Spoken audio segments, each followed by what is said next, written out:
सुनाओ डेटामेटिक global services limited अब देखिए 617 रुपये 90 पैसे का प्राइसिंग देखने को मिली है। एंड Q4 के बाद आपने देखा होगा कि किस तरीके से गिरावट आई। Hi this is Dev and watching traders diary.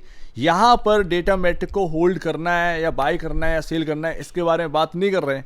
यहाँ पर हम समझते हैं कि ये IT कंपनी जो स्मॉल कैप है, क्या आपको आगे चलकर कितना बड़ा रिटर्न यहाँ पर दे सकती है, एंड उसके कितने सारे रीजंस है, कितने सारे फैक्टर हैं कि आपके सामने जो डेटामेटिक रखा हुआ है वो आपके पोर्टफोलियो में क्यों शामिल होने चाहिए, वो मैं आपको बताने वाला हूँ। तो क्वार्टरली नंबर्स आए Q4 के, एंड उसके बाद थोड़ी सी गिरावट आई। ऐसे मैं आपको बताता हूँ, गिरावट का कोई मतलब नहीं था, लेकिन भैया 15% चल चुका था Q4 से पहले, 15 नहीं ज़्यादा ही चल चुका था।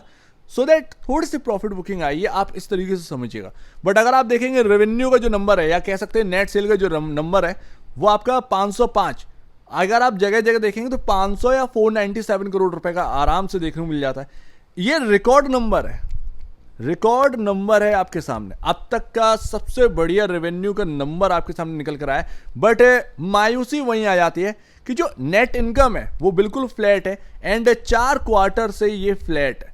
बात यहां पर आ जाती है, एंड इसी वजह से मायूसी, एंड इसी वजह से 6% गिरावट हमें देखने को मिल रही है। लेकिन गेम कभी भी चेंज हो सकता है इस स्टॉक के अंदर, ये आप समझ लो। अभी आपके सामने ना ये नेट प्रॉफिट का नंबर है। अब आप समझिएगा, मैंने आपसे कहा था कि IT में जो प्रॉब्लम चल रही है उसकी वजह से आप ईयर ऑन ईयर बेसिस पर मत देखिएगा, ये गलत बैठ जाएगा। आपको देखना है क्वार्टर दर क्वार्टर बेसिस पर।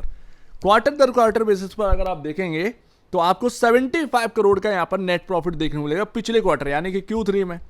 अब इसी में तो यहाँ पर ना बहुत बड़ा एक समझने वाली बात है, इस 75 करोड़ में अदर इनकम जो है वो बहुत बड़ी है। 44 करोड़ के आसपास का या 45 करोड़ के आसपास का अदर इनकम है, जो पिछले कई क्वार्टर में कभी देखने को नहीं मिली है। तो अदर इनकम का सपोर्ट है, इसीलिए वो 75 करोड़ देखने को मिला है। अदरवाइज यही Q3 में ये कुछ 41 करोड़ के आसपास का आपको नंबर देखने को मिलता है।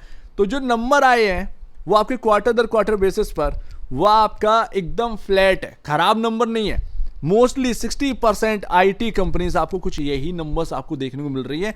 इवन कई तो ग्रोथ नेगेटिव में चली गई है। तो अच्छी बात क्या है यहाँ पर डेटामेटिक में, भले आपका 4 क्वार्टर से नंबर्स फ्लैट आ रहे हो नेट प्रॉफिट के, बट आपका ग्रोथ जो है वो नेगेटिव ग्रोथ में नहीं गई है।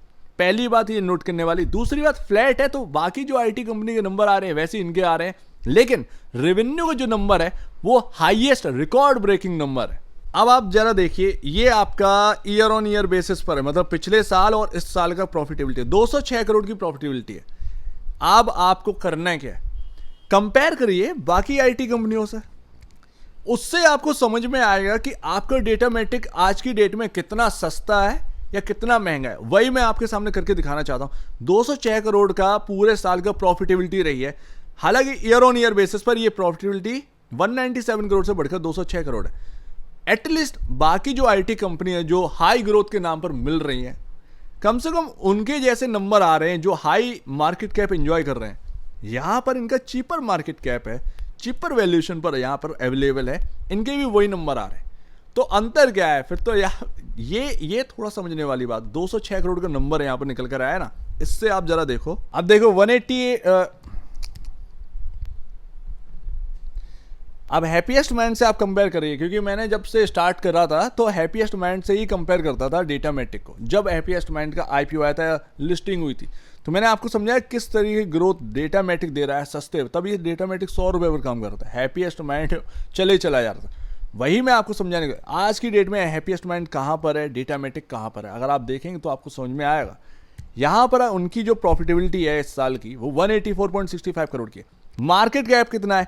9000 प्लस करोड़ के आसपास का। डेटामेटिक आपको कितना मिल रहा है? 3500 करोड़ के अराउंड। इतना यहाँ पर ना डिफरेंस।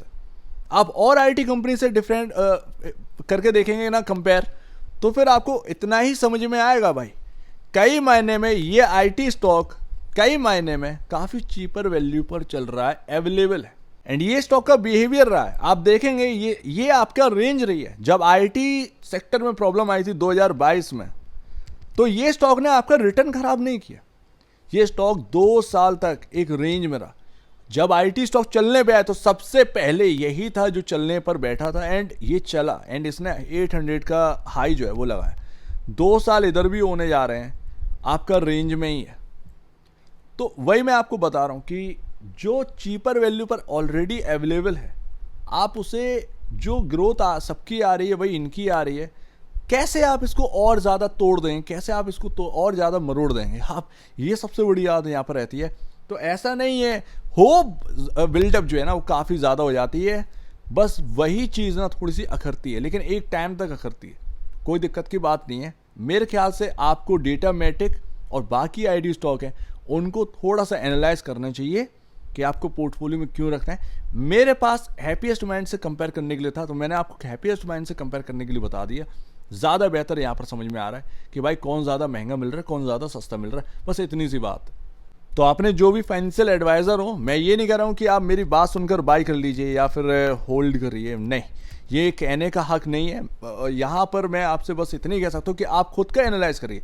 जो पॉइंट मैं आपके सामने रख रहा हूँ उन पॉइंट्स को उठाकर आप खुद का एनालाइज करिए, क्योंकि मुझे सीधी सी बात, फ्यूचर किसी ने नहीं देखा, लेकिन खुद को चीज़ें समझ में आने, खुद में कॉन्फिडेंस हो तो सब कुछ सही है, खुद में कॉन्फिडेंस ना हो तो सारा बेकार है। तो मेरे लिए यहाँ पर सबसे बेहतर यही कहना होगा कि आप कंपेयर करिए, ज़्यादा बेहतर है, क्योंकि मुझे नहीं पता फ्यूचर में ये भाव जो है वो आपको 6,000 का देखने को मिलने वाला है या फिर ये 1,616 रुपये, सॉरी यहाँ पर 616 रुपये का यहाँ पर जो भाव है वो आपको 300 देखने को मिलेगा या 200 देखने को मिलेगा, डजेंट मैटर। लेकिन ये स्टॉक कहीं ना कहीं लॉन्गर टर्म के लिए यहाँ पर देखना चाहिए, कहीं ना कहीं ये ऐसा लगता है, और शायद आपको भी यहाँ पर ना समझ में आ रहा हो, तो आप कुछ इस तरीके से देख सकते हैं, अपने फाइनेंशियल एडवाइजर या ब्रोकर से पूछ के यहाँ पर ना काम करिएगा।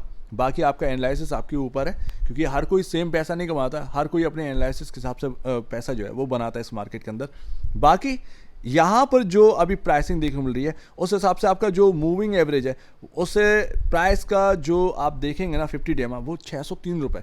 तो कुल मिलाकर इस स्टॉक के अंदर अभी 600 रुपये काफ़ी इंपॉर्टेंट है। एक और बात, यहाँ पर आपके सामने एक चैनल है, उस चैनल का यहाँ पर अगर आप हिसाब देखेंगे तो कुछ इसी जगह पर निकल रहा है। अगर ये स्टॉक यहाँ से घूमा तो यहाँ पर आप समझिएगा कहीं ना कहीं इसके चांसेस और भी ज़्यादा बढ़ जाते हैं, और यहाँ पर आपका कहीं ना कहीं पॉसिबिलिटी है कि एक जो अपर रेंज है वो भी क्रॉस होते हुए नजर आए। अब ये होगा या नहीं होगा ये देखने वाली बात है, बट आप उस जगह पर आ चुके हैं जहाँ से एक चैनल बनता है। मैं बनाकर सही से बता नहीं पा रहा हूँ इधर, वो पूरा यहाँ पर ड्रॉ करना पड़ेगा, ये स्क्रीनशॉट है, बट मैं आपको बताता हूँ ये उस जगह पर है। तो ये रीटेस्ट कर रहा है, और अगर ये रीटेस्ट कर रहा है और अगर यहाँ से घूमता है तो फिर कहीं ना कहीं ये ब्रेकआउट की तरफ ही यहाँ पर ना एक समझा जाएगा। लेट्स सी, देखते हैं क्या रहता है, बट अभी मैं यहाँ पर यही कह सकता हूँ 600 रुपये मेक और ब्रेक है डेटा मैटिक के अंदर। सो उम्मीद है काफ़ी कुछ आपको समझ में आया, काफ़ी कुछ मैंने आपको बता दिया है। यहाँ पर ऑलरेडी एक बड़ा रिटर्न बनाकर दे चुका है, 100 रुपये के आसपास था तब हैप्पीएस्ट माइंड का जब आईपीओ आया था, एंड ये आगे बढ़ा, हैप्पीएस्ट माइंड गिरा, दोनों में आप देख लीजिए। तो ये हाई ग्रोथ के नाम पर ना बहुत मार्केट के अंदर हाइप बनाई गई है स्टॉक को लेकर। टाटा टेक आप देख लीजिए, हाई ग्रोथ के नाम पर चिल्लाए जा रहे थे, 1500 वाला आपको जो है 500 में बिकता वो दिख गया, 600 में बिकता वो दिख गया। बात इतनी सी है, तो खुद का एनालाइज करिए, ज़्यादा बेहतर, खुद को समझ में आता है ज़्यादा बेहतर है। पोर्टफोलियो का स्टॉक बनना चाहिए नहीं बनना चाहिए ये आपके ऊपर है, मैंने सारे पॉइंट रख दिए हैं, आप उनको एनालाइज करिए अपने स्तर पर। सो उम्मीद है काफ़ी कुछ आपको समझ में आया होगा। एक बार निवेश से पहले या बीच से पहले अपने ब्रोकर एडवाइस से जरूर सलाह लीजिए, खुद की स्टडी करेगा, उससे बेहतर कुछ भी नहीं, खुद की स्टडी मस्ट है। तो आप दीजिए मुझे वीडियो देखेंगे, बहुत बहुत धन्यवाद दोस्तों।